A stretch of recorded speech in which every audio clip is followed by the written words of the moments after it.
Obviously, a great football game this past Saturday. As I said after the game, I was proud of the guys for the effort and all the things that they brought forth, the resiliency during the game.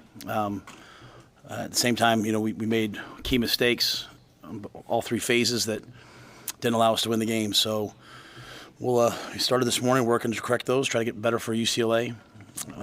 Really an excellent, talented football team that's had a really, really tough schedule, playing their best football of late. So we have our work cut out for us. So we'll try to make the improvements from the Ohio State game to the UCLA game the same way we did from Indiana to Ohio State. So with that, I'll see what questions you guys have. Coach, you mentioned after the game on Saturday, you felt like it was the first time, felt the championship mindset in the locker room. What kind of intangibles go into that, and how do you kind of instill that same mindset for the rest of the year? It's really hard to play with the confidence to understand that, hey, if I don't make mistakes, I'll win. At the same time, play without being afraid of making mistakes. So you have to have this fearless part of you that runs right up to the edge, and you're willing to go over the edge. You're willing to put yourself at risk and be vulnerable to failure. That's the only way to actually be successful. And so saw a bunch of guys that just wanted to go back out and keep playing. And when I said that, there's been lots of times I've seen glimpses of it. I just saw a whole team united in that moment. So I think it came from the players, and to them it's a real credit. Expect to have Ramir or Tommy back this week? I don't know Tommy. Ramir's back. He'll practice tomorrow. We hadn't seen Dylan scramble a whole bunch this season until that game. He had mentioned that you guys saw maybe something on film, but he also mentioned that there was a kind of a focus on him doing that in practice. Is that something that he just added to his repertoire this weekend? I mean, it looked pretty good when he did it. Yeah, I think one of the key things from Dylan is he can do it, right? He has, he can do it, and he has the ability to scramble and look down the field, but then also take advantage and run. I think one of the really cool things I'm having a chance to experience with him is watching him grow each week. I think in the Indiana game, there was a play where he started to scramble and stopped and threw it back. And as I watched the game with him, he was like, I should have run it there. And I don't even know if that's right or not, but that's what he took away from it. So I think he, every week, is trying to find 1, 2, 3 things to improve upon. We heard Coach Day's press conference last week, and we heard him talk about why, when I watch their defense, I think it's, they look like a big-time defense. They were taking a lot of questions about why aren't about their defense, and he talked about doing some different things, and we were all kind of like, you play a team coming off a bye, it's like you better be ready for anything to come out. There was way more man-free pressure. Usually, Larry Johnson defenses is 4-man rush, and hey, let's go eat. There was way more pressure, and so part of that was him navigating that, recognizing that in the game.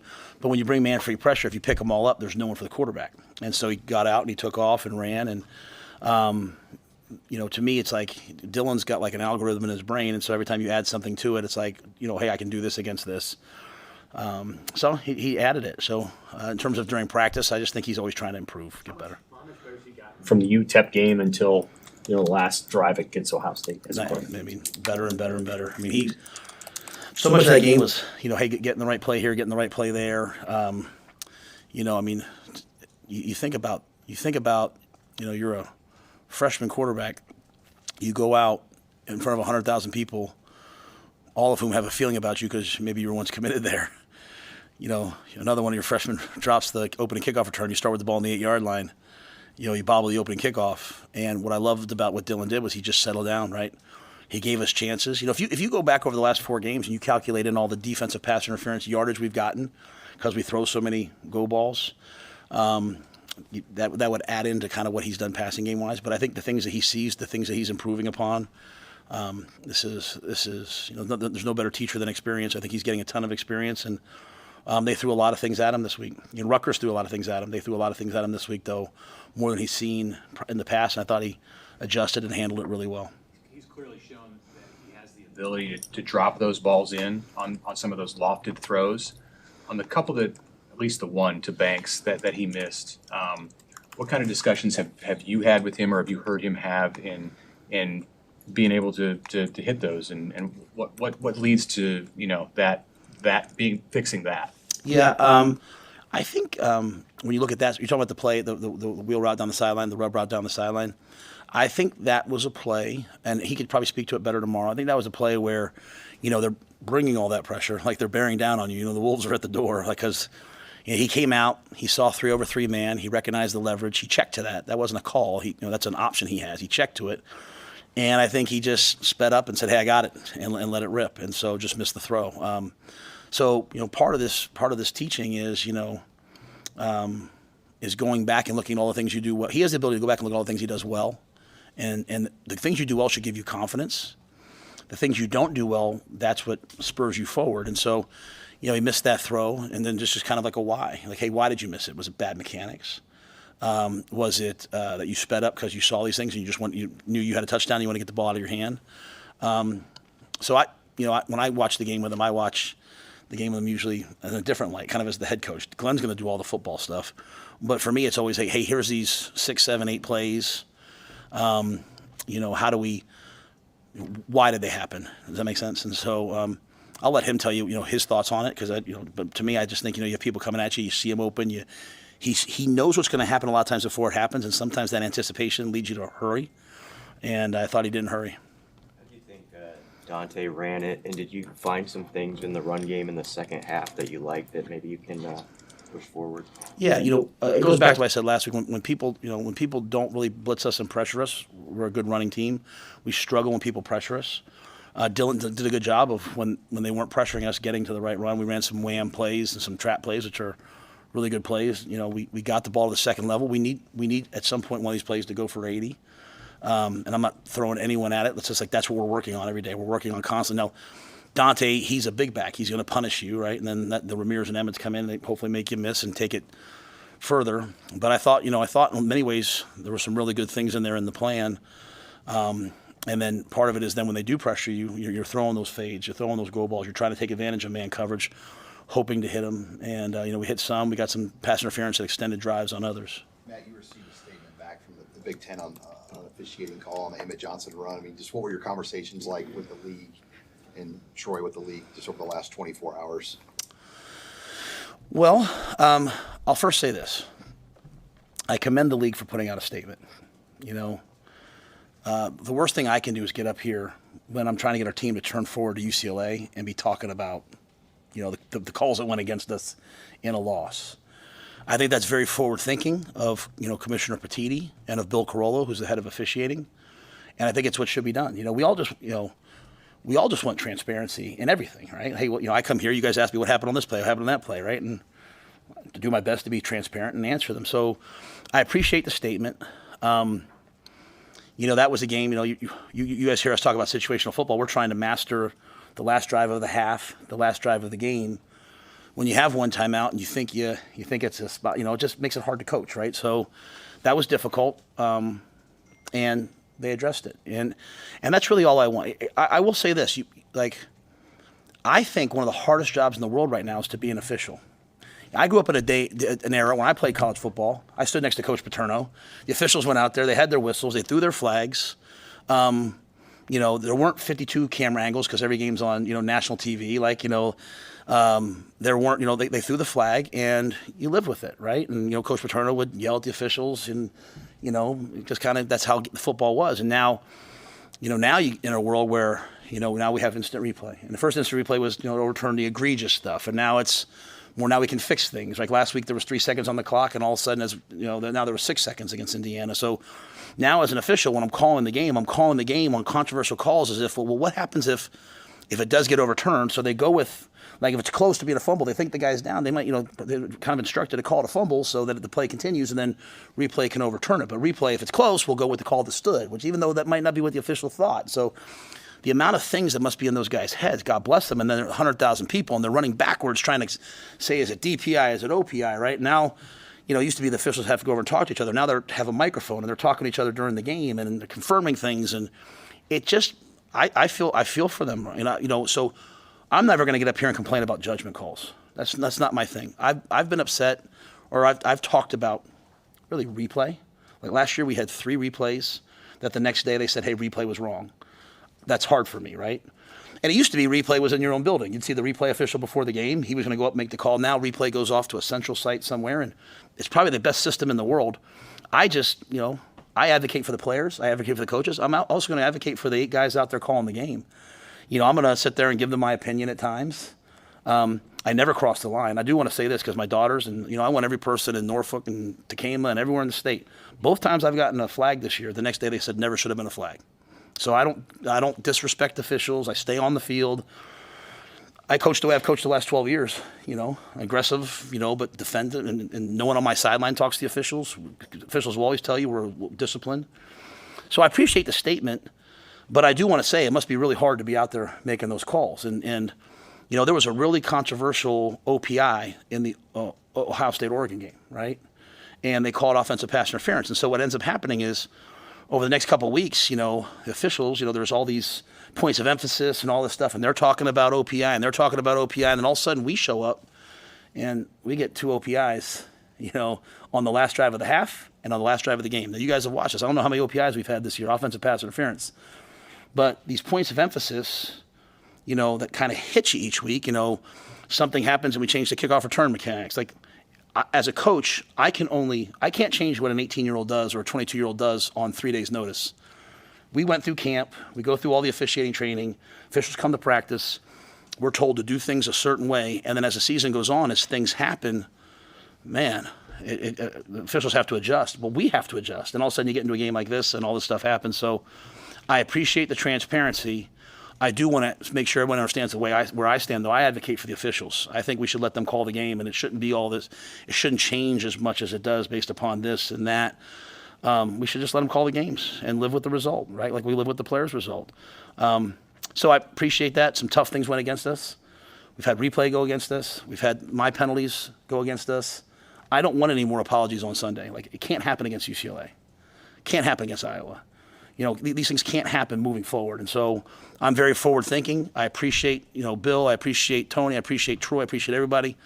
But it can't keep happening to us. You know, it needs to be fair. And that's not about the guys making judgment calls. They got a tough job. I just want to tell us what the rules are, and we'll kind of go from there. And so that's my take. I hope it's okay that I say that. But, you know, we're not going to sit here and whine about, you know, whether it was a hold or not. During the game, I'm going to yell. When they false started, I yelled, "Hey, that's a false start." You know, like, that's a not hold, no hold. That's a false start. But then the play's over. We play the next play, and we got to play better. Before we can worry about the officials, we need to worry about ourselves. Had a lot of success with those kids from Miami. We haven't talked as much about Willis, but he played some quality snaps for you. How have you seen him progress as the season has gone along? Yeah, you know, Willis is earning it. You know, I think it's the biggest thing. Like, he's so talented. He's earning it with his preparation and what he does in practice. It's a hard position because you're really playing 3 or 4 positions. Sometimes you're a DN, sometimes you're an outside linebacker, sometimes you're a will backer. And, you know, I think he's got great mentorship in that room from MJ. And I thought, you know, we got production out of him, which was awesome. So, you know, his snaps will continue to go up. And the biggest thing is, like I said, I'm proud of him because he's earning them. He's earning the snaps. Like, it's not just his talent, it's his production, which comes from what he does in practice. I've been really pleased with him in practice. And I think you'll see a lot more of him moving forward. You guys are 2/3 of the way through the season. Season goes really fast, right? But if you could maybe summarize what you think you guys are really good at on both sides of the ball, and maybe special teams too. Do you have a sense of that, or is it still a little bit in flux based on, you know, the last 3 or 4 weeks? Yeah, I mean, I think you know, we faced 2 top 10 teams the last 2 weeks, right? And it's way, as I said after the game, it's way easier to focus on what we're not good at than what we are good at. You know, I think for me the best thing to do is just focus on UCLA right now. Because I think honestly, Sam, to be quite honest, I think this week will tell us where we are coming off those last 2 weeks. Then when we hit the next bye, you know, I think we can see kind of, hey, down this 3-game stretch, you know, everything that we do is, we talk to our guys about, hey, football and college football is about November, December, and January, right? Like, you know, we beat Colorado and everyone left Colorado for dead, and Colorado's alive and kicking, man. They're doing a great job, right? And when we played them, we were like, man, they're pretty good on defense, and they're pretty good here. So, you know, we've been through all these good things, these bad things, these tough moments, these hard moments, and here we are. You know, we have 4 games left. Games that in the preseason, probably a lot of people thought, oh, they'll be underdogs in these games. They'll struggle to beat these teams. We'll find out. We'll go play them. I will say, I think our team, our mindset, we learned a lot the last 2 weeks, right? Like, we learned a lot the last 2 weeks, and now we have to carry it forward against UCLA, then get to a bye week, and then play 3 more. So, you know, the same intensity we had last week because we were embarrassed 56-7. We have to have that same intensity this week. And that's when you hear me talk about process and all those things. Sometimes when players are young, they think I'm saying, hey, it's okay to lose, just do your best. That's not what I'm saying. I'm saying, like Coach Paterno said, wake up every day running scared. All I focus on in our offices, Sam, is what aren't we good at? Not what we're good at. You know what I mean? Like, in there, I'm like, hey, we got to fix this. We got to fix that. We got to fix this. You just hope over time they get less and less and less. As it pertains to UCLA, they're going to challenge you with their run defense. Like, they are big and physical and athletic on defense, and teams that normally run the ball really well struggle to run it against them, and then they pressure you and play man. All the things that at times have bothered us. So this is a real opportunity for us this week to show that we fix some of those things. And then offensively they are a sophisticated. It's a sophisticated offense that can run the football, but really can throw it as well with a sophisticated NFL passing offense. So, for all the good things we did, we gave up 3 explosive plays in the passing game last week. We'll have to show that we can handle that. And then special teams wise, we're making such great growth in some areas, and then all of a sudden something pops up like field and kickoff returns all of a sudden, So we have to continue to find a way to make plays in those areas. Johnny kept us in the game, so just keep finding the next thing to improve. So that probably doesn't necessarily answer your question, but I think the best thing that we do as a team is we improve. We get better at the things that are beating us. The guys came in today like very focused on what didn't we do as opposed to what did we do. Loaded question, but how much better do you have to get in this screen game?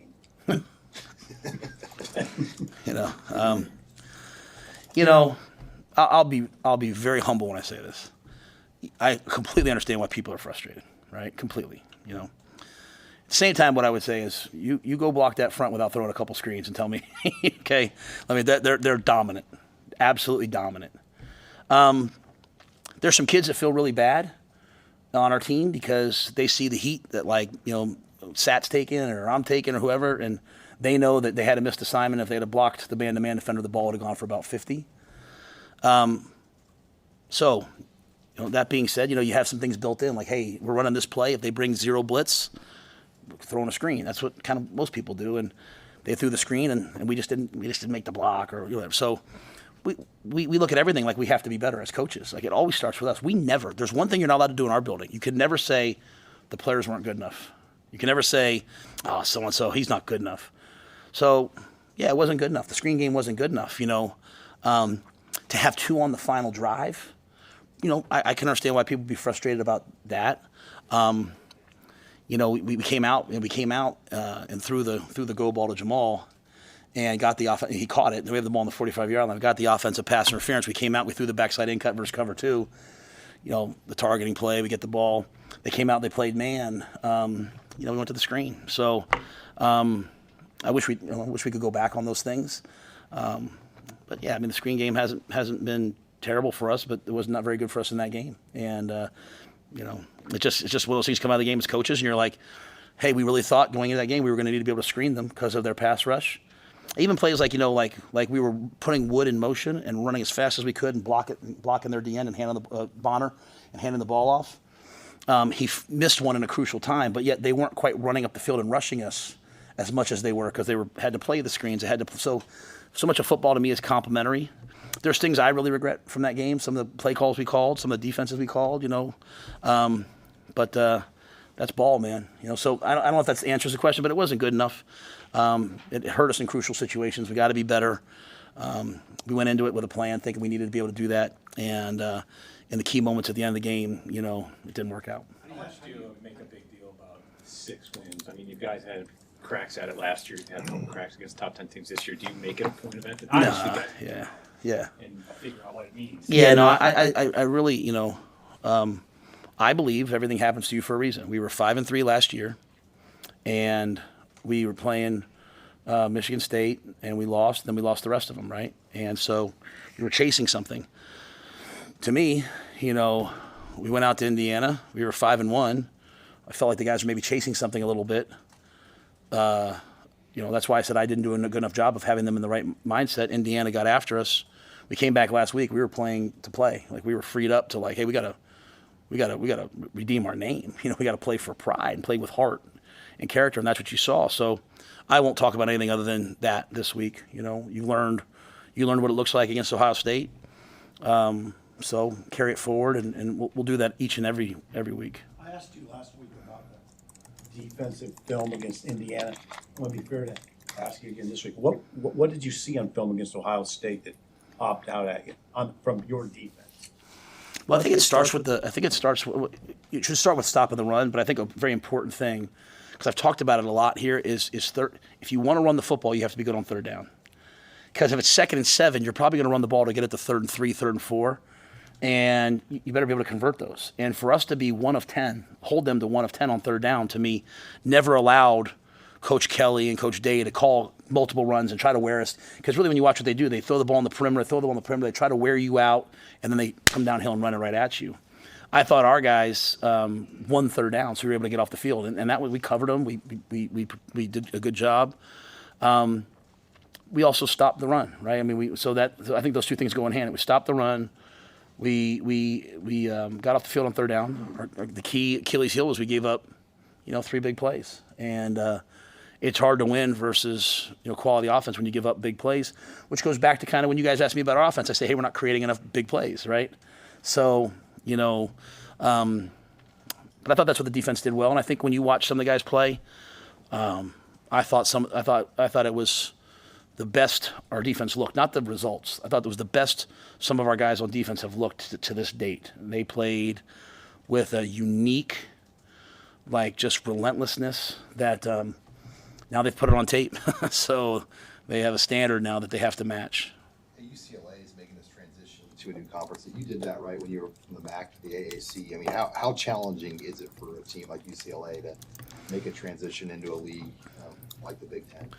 Yeah, I mean, it's even me coming here last year, right? And it's your first time in the Big Ten, learning the structures, learning the personalities, learning the towns, learning the travel, learning the style of play, learning the weather. All those things matter, So, I think when you go into a new conference, you're kind of trying to figure out, hey, who wins in this conference?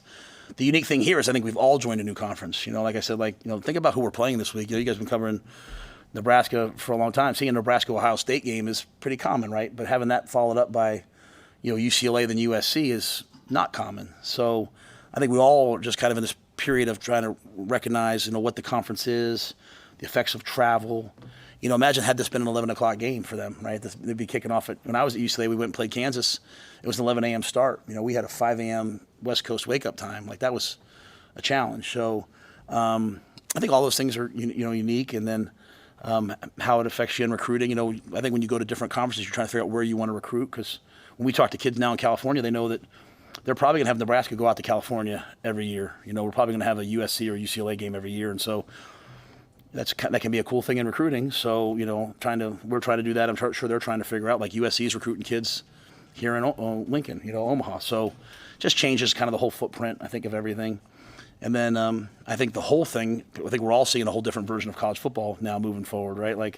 I think every team in the SEC has a loss. Though there's still 3 unbeatens in our league, or 2? Is there 2, 3? So that'll probably at some point change because some of those guys are playing each other. So I think just college football in general is changing. Would you and Tony White have ever found each other if it wasn't for UCLA? No. We didn't spend much time together there. That's what's unique about it. Just kind of he's just a really good dude. So when I met him, we kind of hung out a little bit. And then as he was in coaching, we actually reconnected a couple years ago because a player was leaving Baylor, transferring out, and they were going to take him. So we talked on the phone a bunch about it. And I just love what he's done as a coach. I love what he did at Syracuse. And I think the job he did last week is really a lot. Sometimes you talk about coordinators becoming head coaches. And being a coordinator and being a head coach are two completely different things. I've given those analogies before.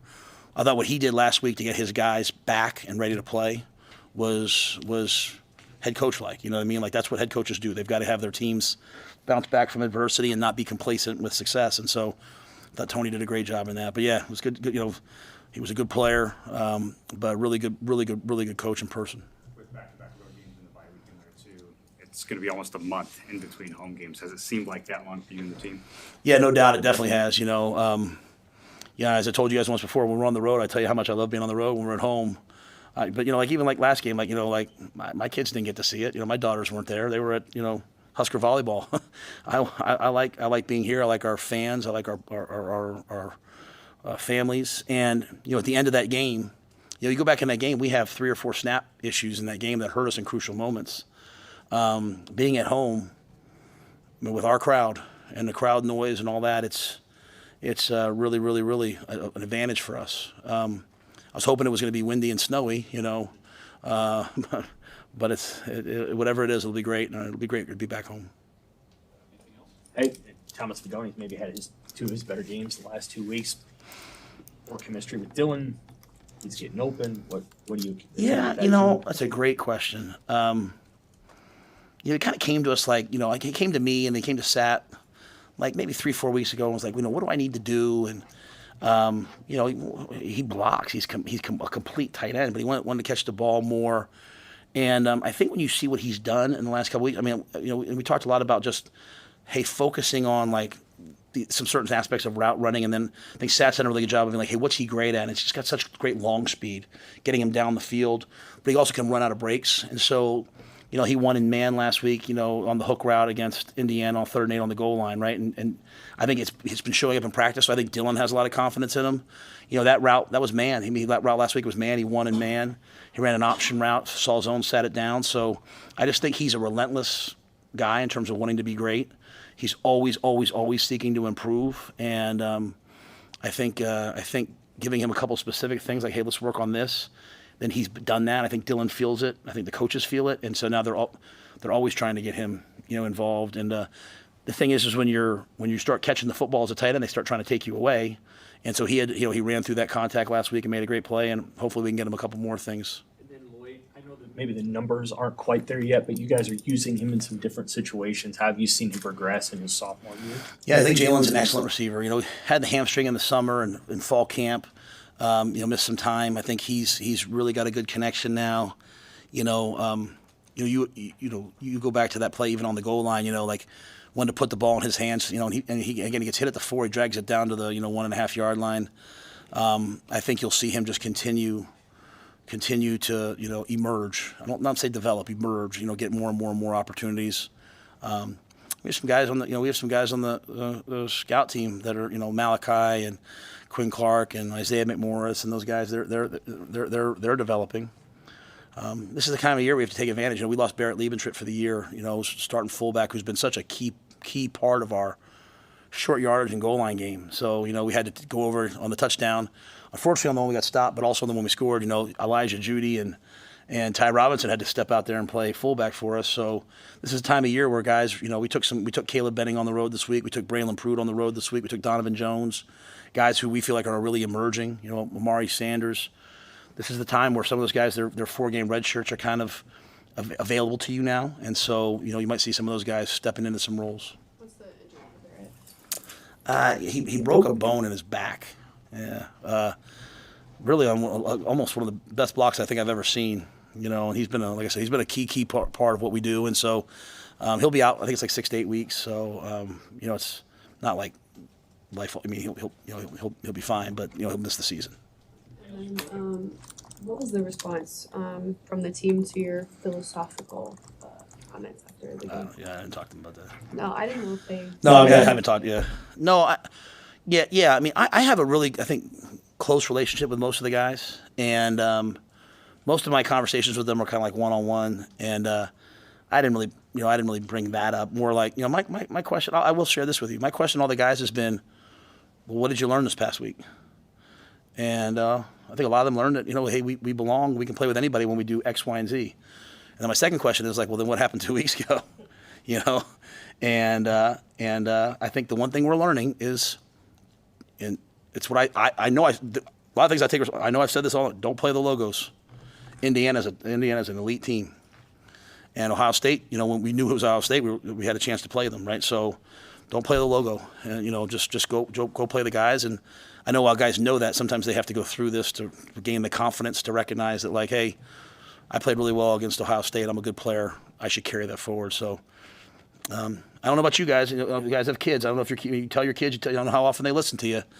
You know, my son's a freshman. I don't know how often he listens to me. Sometimes young people have to do it themselves before they decide, okay, this is true. And so we're in that stage, and we didn't panic after Indiana. We're not going to panic now. We're going to try to go beat UCLA this week, 1-0. So take the Lobos off. You played them both back-to-back weeks. Which team do you find more challenging? You can't get me to answer that one. That's a heck of a try.